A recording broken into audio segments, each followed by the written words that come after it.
This is my L67. So late in December last year, I bought a VT Calais L67 that had been in a stack. The car was no good, it was total rubbish, but it had been sitting for 10 years. And in the engine bay, it had this little golden nugget. This motor has 180,000 kilometers on it. This VT, it has been sitting since about 2011. Now I have put a new battery in there, but as you can see, there is genuine barn dust. Pretty much like that all over the car. 10-year-old fuel, 10-year-old oil.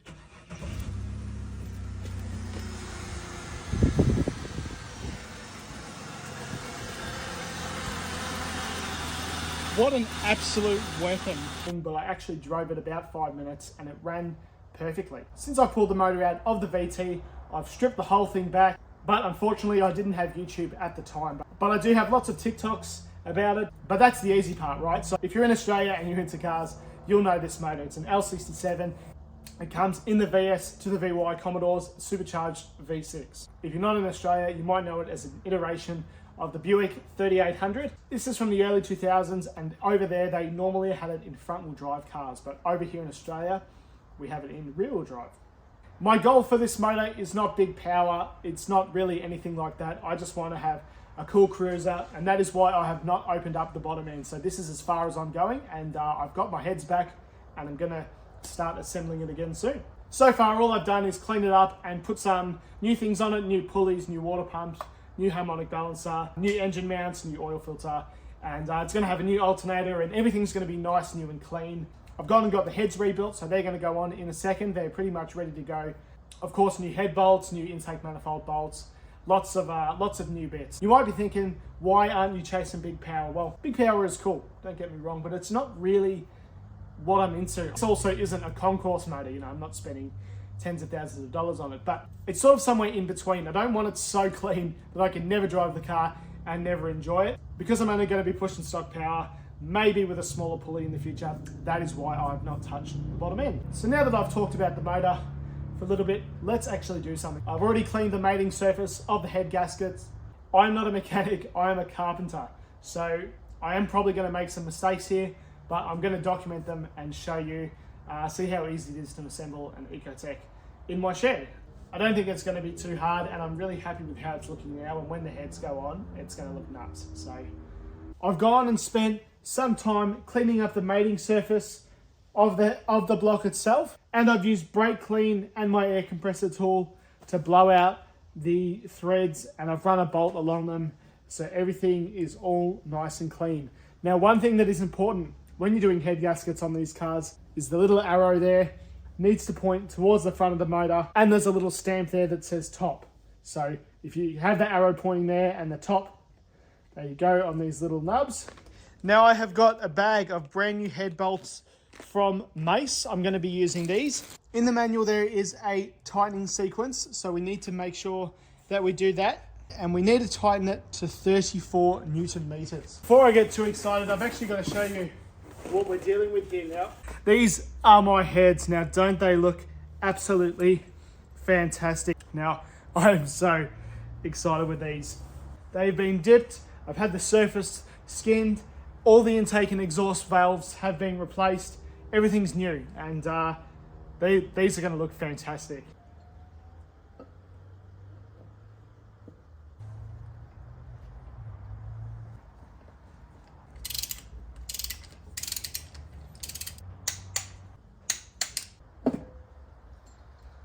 I admit that I know pretty much next to nothing about engine building, but one thing I do know is that you don't want to start with the big guns. You want to start just finger tight so that you don't cross thread it. Last thing I want to do is cross thread a block.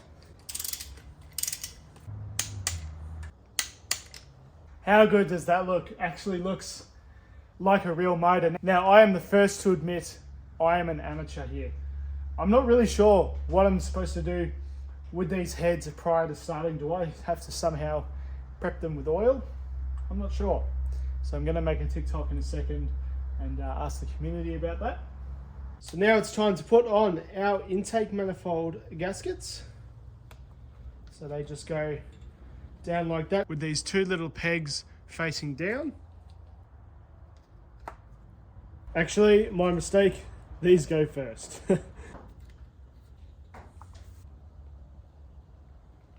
Oh, I was just about to start cleaning up the intake manifold and I had a little bit of a heart attack there. If you guys can see, just near the thermostat there is a little hole. I thought what had happened is when I replaced the thermostat a while ago, I was just worried that I'd tightened it too much and blown it out. But I actually Googled intake manifold for an L67 and they all seem to have that little hole. So thank God for that. Just gonna keep cleaning this up and then it's pretty much ready to go. But in the meantime, I've got these dirty, disgusting manifold bolts. You can see how dirty they are. Just throwing the bolts in the trusty ultrasonic cleaner.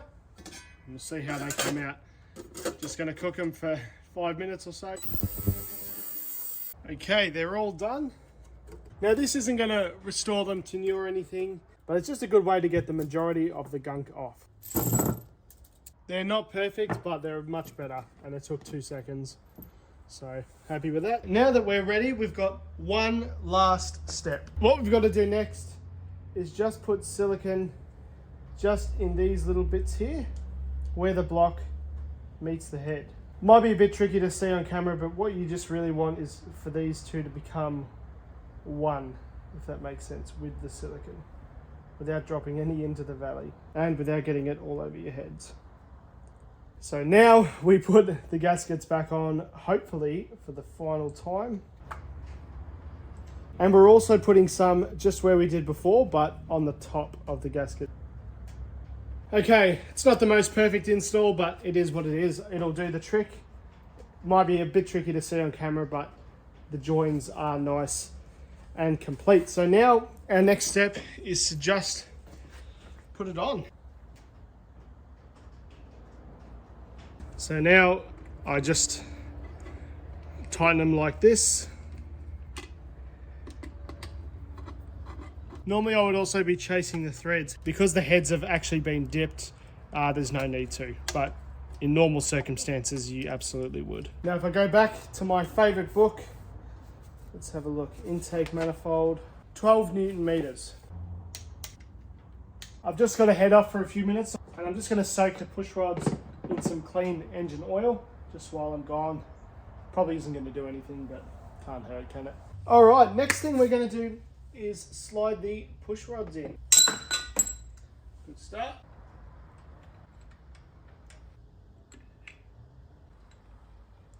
Unfortunately, these all need to come off again. I was just about to put all the rocker gear back on and I had a look in the book and I didn't actually realize that all the rocker gear bolts are one use. They're torque to yield and I don't have any new ones. So I can't actually finish putting the heads together. I really wanted to do that before I put on the supercharger and start bolting on some of the accessories. So what I'm going to do now, just to finish off this part one of the video, I think this is probably going to be 2 parts. I'm just going to clean up the rocker covers just so that I can bolt this on without having to throw a towel over it every day. Scratch that, I was going to tidy these ones up, but I forgot quite a few years ago I got some of these off a mate and I spent a lot of time cleaning these ones up. They're not perfect, but they're much cleaner than these ones, so let's use these. On second thought, I won't. I didn't realise because they've been so old, there's all this crap falling from the inside and I don't want that falling in my